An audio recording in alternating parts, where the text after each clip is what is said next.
Martin O'Neill to Everton is the latest rumours that just won't die over the course of the weekend. He still tops the betting. Not that that makes that much of a difference when it comes to these markets, because obviously it's just a way of stealing your money.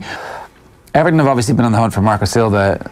If you believe what has been printed, anything up to 20 million quid in terms of compensation that they're willing to offer for Marco Silva. I think technically Martin O'Neill is out of contract in that he hasn't signed his new deal, so you wonder if any compensation would have to change hands. So it's a much cheaper option. It's somebody that knows and understands exactly what the vagaries of the Premier League are. And it might just be somebody who comes in on a short-term deal, organises things, gets a bonus for keeping them up or whatever, and it might appeal to Martin O'Neill. It may well appeal to Martin O'Neill, but what substance is there to this story apart from the fact that his odds on becoming the Everton manager have been slashed? I mean, come on, don't be asking what substance there is to the story. We've got an hour and a half every morning and 3 hours in the evenings to fill about.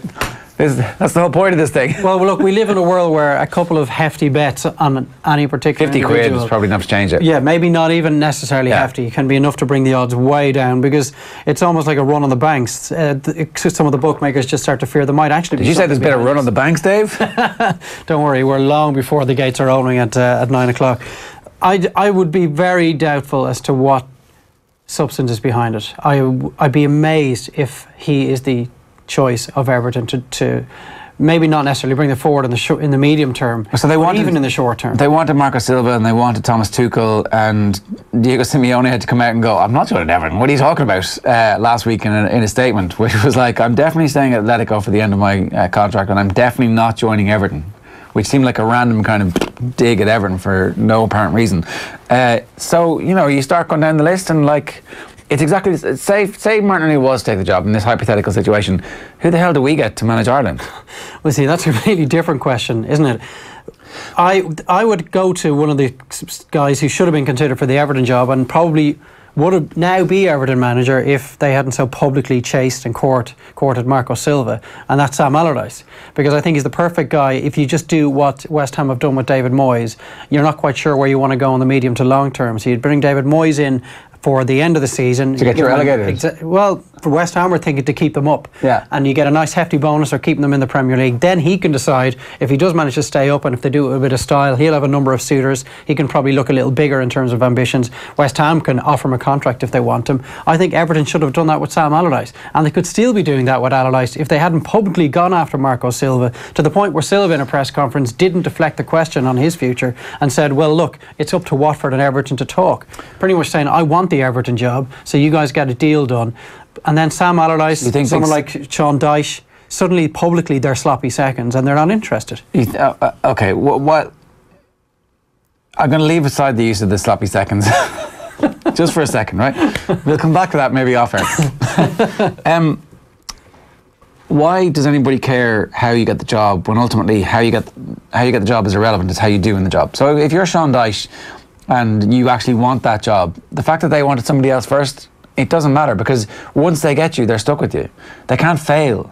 Like, they're wedded. The next Everton manager has not a blank checkbook, but a lot of money to spend and the freedom to burn out whoever he wants from that squad, I think. And so if you will have control regardless of whether or not Marco Silva was the first choice.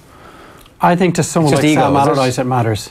Just ego? Yeah, I would. Now, from what we've seen of Sean Dyche, he certainly doesn't come across a guy that is arrogant or has much of an ego in any way. Now, maybe if you got to get to know him, that might be different, but certainly outwardly it doesn't appear to be the case. Sam, I think, has been around the block so often, and he's had big jobs and he's been done out of big jobs in the past. We know what happened to him with England. I think he would have taken the fact that he wasn't their first choice quite personally, having publicly declared his interest in taking the job. Yeah. So he was the first to mention the Everton job. Yes, it's something I'd be interested in speaking to them about. Next of all, he knows that Marco Silva is their man. I think that matters to someone like Sam Allardyce. I think he'd be a good Everton manager. I think he'd be the perfect fit. I do also think that Martin O'Neill's in with the shout of getting this job.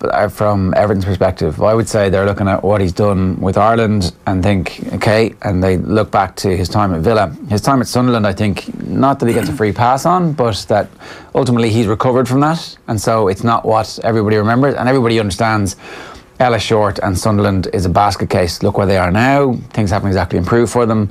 I think there's every chance that if this continues on into the middle of the week. The reason we're talking about this is because they were hammered at the weekend. They were hammered in Europe last week.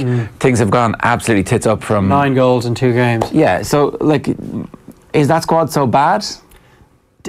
Look, we've said in the past that a squad is too good to go down, and we have seen teams go down, of which that has been said. So I don't think they're beyond relegation now. I think ultimately there will be 3 worse teams in the Premier League than Everton, but they have some very good players. They've got a lot of guys who are vastly underachieving, underperforming, and maybe in the short term, if the motivational skills that Martin O'Neill possesses are to be believed, he is the perfect guy to come in the short term and get them through to the end of the season. And we've seen, say, ultimately what someone to turn out to be a really poor manager, Sunderland, and Paolo Di Canio, the impact he had when he went in, because he comes in all guns blazing and suddenly he's able to get something out of the players. You get that bounce that you get usually from a new manager coming into the side. Yeah. But it's... who do Ireland get? So say... Maybe it goes back to the same answer. Say Big Sam says, Allardyce. Say Big Sam says no to Ireland. Is there anybody else out there? Like, that's for me the main issue about this whole let's get rid of Martin O'Neill momentum is that there's no clear replacement. O'Neill knows that squad and has like built up a style of play that maybe if they don't go to the diamond, everything's the grass. You know, don't do the diamond thing. Well, if you're going to do it, just maybe work on it a little before you actually take to the field. I can't see anybody outside of Brian Kerr who will not get the job. I would be amazed if he did. And Mick McCarthy. The Saturday panel wanted Stephen Kenny. Eamon Dunphy wants Stephen Kenny. That would echo the kind of calls for Brian Kerr back after Mick got the sack in 2003. Was it early 2003 or late 2002 after we were beaten by the Russians and Swiss? Yeah. And I mean, it would be brilliant to see somebody like Stephen Kenny get the opportunity. It would be fantastic. And you know that there would be an incredible level of detail and prep put into the preparation of the team for the big games, and that he would put his heart and soul into it, as any manager would once they get the job. But I would think if I had to list out a short list of favourites, Mick McCarthy would be at the top of it, because I think his race is shortly to be run at Ipswich Town. Yeah. And even from his own personal point of view as well, because he is just, you know, going at 100 miles an hour just to try and stand still in that division. He's got no funds. He's keeping them up. I think levels of expectations of Portman Road actually mirror what Mick McCarthy's producing for them. They're not trying to run him out of the place. And he's been there. Is he the longest service manager in the Championship by distance? It must be. So it's kind of assumed that the notion of a manager from Dundalk stepping up to the Republic of Ireland is ludicrous. That's kind of the way that it gets. It doesn't really get treated seriously. Then you look at what Michael O'Neill has done and you think, well, why the hell not?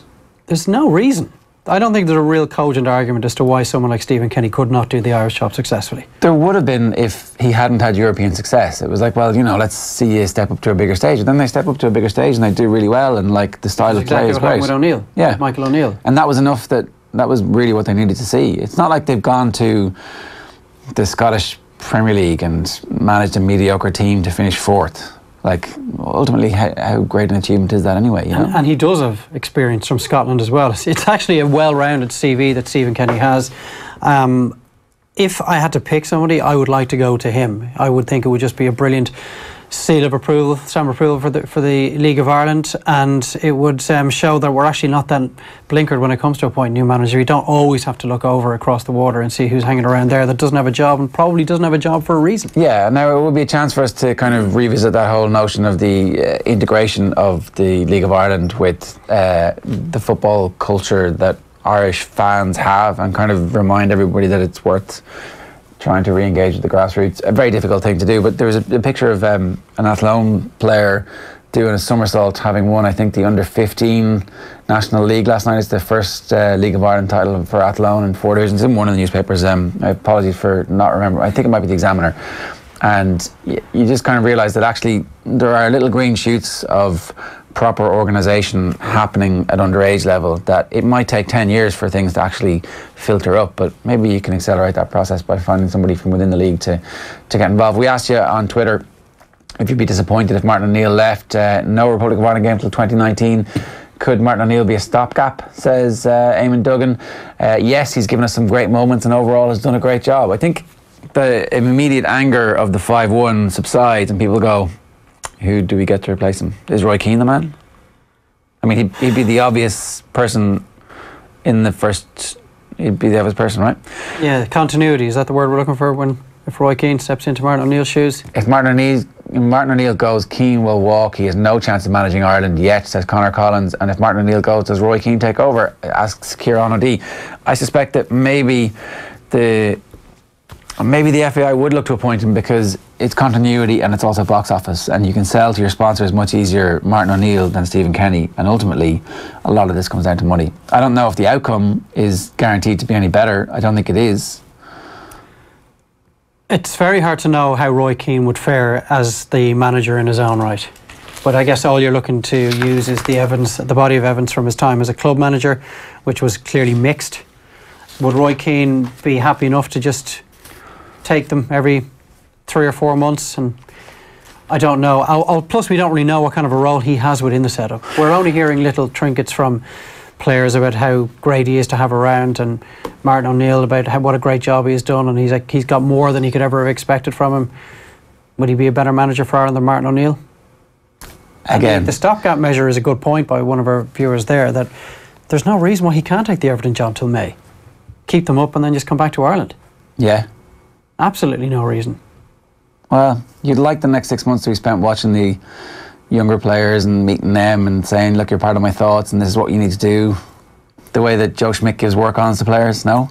Roy can do that, can't he? I suppose he could, actually. There's definitely a way around this.